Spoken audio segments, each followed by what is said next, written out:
Happy to tell you all that we have the latest on the William Ruto ruling from Nairobi. David Oito, news editor, Standard Newspaper, joins me now. Thank you so much for making out time to speak to us on Network Africa. I know it's been a very difficult one trying to reach you. Thank you. The first question to you now is that did the ICC ruling on William Ruto's case come as a surprise to you? You have been following the story from the very outset. Thank you very much, and for having me on this show. No surprise at all. Looking at what lawyers have presented before the court and what his defense counsel had done, and looking at the precedent set by President Uhuru Kenyatta's case, it did not come as a surprise. There was no sustainable evidence before court to proceed with the trial. And I think this has served to give false hope to the victims of the post-election violence in 2007, 2008. When we say there was no evidence, does it rule out the fact that people were killed, or was it that no witness came forward to say this happened to us and this is what we thought happened? Well, there was loss of lives and property. People were uprooted from their homes. At least 1,300 Kenyans died during the violence. So many people were displaced in the process. Some of them are still struggling to come back to their lives. Some have not even resumed to take over their homes which they were living in. And that has been a big problem. But the problem is on the part of the prosecution that failed to table enough evidence which can sustain prosecution of the 6 suspects. And we have seen case by case of the 6 suspected Kenyans fall alongside as the case proceeded. So we really have issues as Kenyans with the ICC. Are they just a fake court, or can they mete out justice in cases of violence, for example? So there have been a huge show of support, like we have been watching since morning, from his supporters, political allies, and IGAD, that's a body representing East African states. What does this say about the charges against Ruto in the first place? Well, one way to look at it is that Ruto enjoys quite a huge support nearly across half of the country. And his ally and running mate in the last election, the president, also enjoys quite a big support. But the problem is that Kenya is divided down the middle, about 50-50%. 50 to the opposition, 50 to the ruling coalition. So in areas that are politically aligned to Ruto and President Uhuru Kenyatta, there was massive celebration. And there have been very many congratulatory messages to Deputy President William Ruto for having emerged victorious and having no case to answer after all. So going forward, I think it gives them an opportunity to concentrate on matters of national administration and moving the country forward. They now have no excuse at all, as their critics say, that they can fail to chart the future of this country in the right direction. So a similar case against President Uhuru Kenyatta was dropped by the ICC. But this doesn't change the truth about the violence that broke out after 2007 election, where many Kenyans were killed, does it?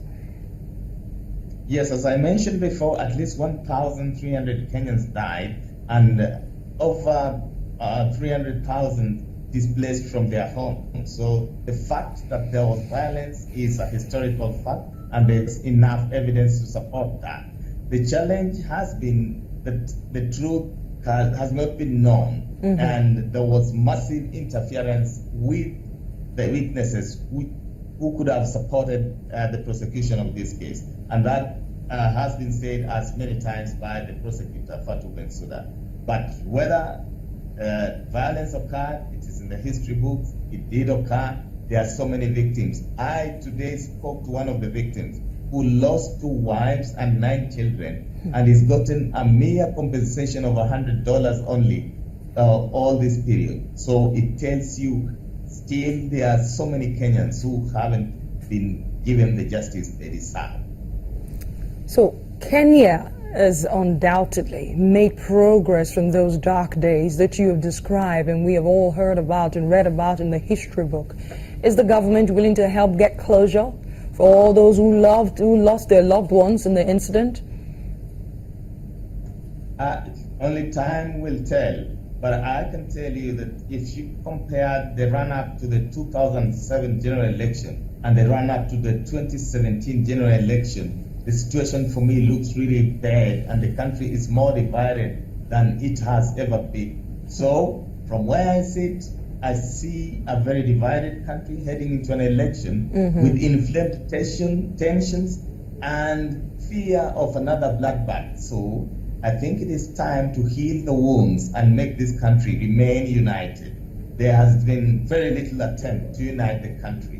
What has been seen is a little of tribal groupings who are enjoying power and appointments from one or two communities that are allied to the president and his deputy, not an inclusive form of government that Kenyans would have expected. Before I let you go, obviously you made mention of the fact that elections are coming. Some analysts are saying that this is a big boost for Ruto ahead of elections. How will this shape the polls when it comes? Well, there are some disgruntlements within the ruling coalition, whether to retain the deputy president as the running mate of the president. But I think the president dissipated that yesterday when he announced that he will host a major rally to congratulate and pray for the victory of his deputy, which means he still have him as his running mate. But that does not change the maths. Even if they went back to the election, do they have the 50 plus 1% to go through in the general election? I don't think so. And that is why I tell you, Kenya is divided down the middle between the opposition ranks and the ruling coalition. No single coalition can win the election, and we are looking at possibilities of a run in the next general election. What there is that brings a big problem is the low confidence Kenyans have on the courts of law, including the Supreme Court, that may determine a presidential election, and much less confidence in the electoral body that will manage the general election. So Kenya is far off from the mark where it should be. We are not prepared for yet a very free and fair and democratic election as it stands. And yet, the electorate have a strong role to play if any democracy must survive at all. Thank you so much, David Ohito, our news editor, Standards newspaper, for speaking to us on Network Africa. Thank you. Well, Seychelles Parliament has decided to amend the archipelago's constitution and limit presidents to 5-year terms in office.